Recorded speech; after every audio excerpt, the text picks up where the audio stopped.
Hello friends, economics का एक important topic लेके मैं आ गई हूँ आप लोगों के साथ। तो आज का टॉपिक देखते हैं। आज का टॉपिक क्या है? आज का टॉपिक बहुत ही ज़्यादा इम्पॉर्टेंट है किसी भी एग्ज़ाम के लिए, और विशेष करके इकोनॉमिक्स के लिए तो बहुत ही ज़्यादा इम्पॉर्टेंट है। आइए देखते हैं। हम आज पढ़ने वाले हैं अंतर्राष्ट्रीय अर्थशास्त्र किसे कहते हैं। हम आज क्या पढ़ने वाले हैं? इंटरनेशनल इकोनॉमिक्स के बारे में। ठीक है, तो अंतर्राष्ट्रीय अर्थशास्त्र किसे कहते हैं यहाँ देखते हैं। राष्ट्रों के बीच विभिन्न आर्थिक संबंधों तथा परस्पर निर्भरता को अंतर्राष्ट्रीय अर्थशास्त्र कहते हैं। एक राष्ट्र है, ठीक है, ये दूसरा राष्ट्र है, इन दोनों के बीच जो परस्पर आर्थिक संबंध है, कोई चीज़ का ज़रूरत अगर इसको पड़ा तो ये इससे लेगा, अगर इसको पड़ा तो ये इससे लेगा। ठीक है, तो इन दोनों के बीच जो परस्पर आर्थिक संबंध होते हैं उसे ही आर्थिक संबंध कहते हैं। और इन दोनों के बीच परस्पर निर्भरता का मतलब क्या है? अगर इस देश में, अगर इस राष्ट्र में मंदी की स्थिति आ जाती है, अगर ये पूरा कर्जा में डूब जाता है, कंगाल हो जाता है, तो ये इससे निर्भर है, इस पर इससे मदद मांग सकता है। इसको बोलते हैं परस्पर निर्भरता। दूसरी बात, परस्पर निर्भरता और एक एग्जांपल से मैं आपको समझाती हूँ। ये राष्ट्र, ये एक N1 नेशंस 1 है, ये नेशन 2 है। ठीक है, अगर इसमें कोई चीज़ का प्रोडक्शन होता है और इसमें उस चीज़ का प्रोडक्शन नहीं होता है, लेकिन नीड है इस प्रोडक्शन का, इस जगह पे नीड है, तो यहाँ से ये इसे इंपोर्ट करेगा और ये नेशंस यहाँ से एक्सपोर्ट करेगा।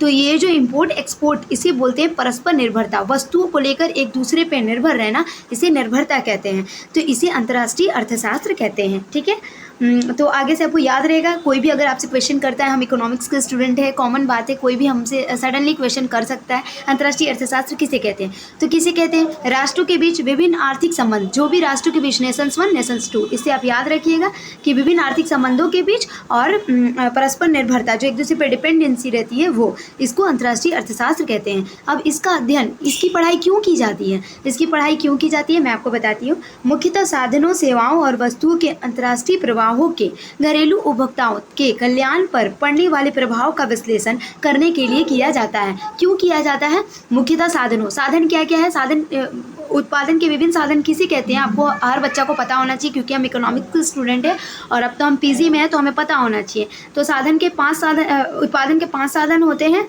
L land, labour, capital, organisation और एक तो क्या रहता है? प्रॉफिट। ठीक है, तो ये उत्पादन के 5 साधन होते हैं। 3 2 5 LLCOP। अगर आपको ऐसे याद नहीं रहे तो शॉर्ट फॉर्म में याद रखिएगा। तो उत्पादन के जो साधन होते हैं उनको, और सेवाओं को, जो ये साधन सेवा देते हैं उनको, सेवा देते हैं उनको, और वस्तुओं के अंतर्राष्ट्रीय प्रवाह। मैंने आपको बताया कि नेशंस 1 नेशंस 2 को क्या करता है, अपने जो चीज़ का प्रोडक्शन वहाँ पे नहीं होता उसका आयात निर्यात करते रहते हैं। तो इसे बोलते हैं वस्तुओं का अंतर्राष्ट्रीय प्रवाह। ठीक है, और घरेलू उपभोक्ताओं के कल्याण पर पड़ने वाले प्रभाव, और जो भी घरेलू छोटे मोटे कुटीर उद्योग, लघु उद्योग जो होते हैं, इन्हें घरेलू उद्योगकर्ता कहते हैं। तो लघु उद्योग, कुटीर उद्योगों के जो उत्पादकता होते हैं, उनके कल्याण पर कितना प्रभाव पड़ रहा है, कल्याण बढ़ रहा है या घट रहा है, उसी का विश्लेषण करने के लिए किया जाता है। ठीक है, अब आगे देखते हैं हम। इन प्रवाहों का नियमन करने के लिए जो राष्ट्रीय नीतियां अपनाई जाती हैं, उनके प्रभावों और पूर्वानुमान पर परीक्षण का भी अध्ययन किया जाता है।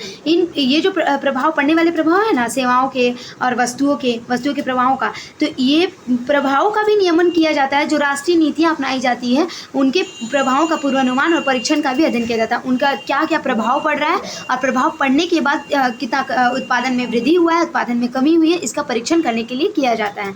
आगे देखते हैं का विषय क्षेत्र। अंतर्राष्ट्रीय अर्थशास्त्र नाम से ही पता चलता है कि ये बहुत ही ज़्यादा बड़ा है। तो अंतर्राष्ट्रीय अर्थशास्त्र का जो विषय क्षेत्र होता है, जो बैकग्राउंड होता है, वो बहुत ही बड़ा होता है। ठीक है, तो अंतर्राष्ट्रीय व्यापार का विशुद्ध सिद्धांत, इसमें पहला पढ़ेंगे हम लोग अंतर्राष्ट्रीय व्यापार का विशुद्ध सिद्धांत। आने वाले वीडियो में मैं आपको कराऊंगी। बस आप विषय क्षेत्र याद रखिए। व्यापार का आधार तथा व्यापार से लाभ, इसके अंतर्गत स्मिथ, रिकार्डो एवं मिल के अंतर्राष्ट्रीय व्यापार के सिद्धांतों से लेकर आधुनिक अर्थशास्त्रियों के सिद्धांतों का विश्लेषण होता है।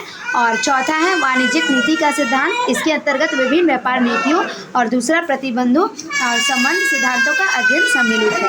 अंतर्राष्ट्रीय अर्थशास्त्र के विषय क्षेत्र का तीसरा भाग क्या होता है? भुगतान से इससे संबंधित एक देश। अंतर्राष्ट्रीय अर्थशास्त्र का जो विषय क्षेत्र है, तीसरा भाग, भुगतान से इससे संबंधित एक देश और भुगतान प्राप्ति और शेष विश्व के साथ होने वाले परिवर्तनों का कारण और प्रभाव। Thank you. अगर वीडियो अच्छी लगी हो तो प्लीज़ लाइक और सब्सक्राइब मेरे चैनल गाइस, और ऐसे ट्रिकी वीडियो के लिए आप मुझे कमेंट कर सकते हैं। मैं और भी ट्रिकी वीडियो अपलोड करूँगी। Thank you.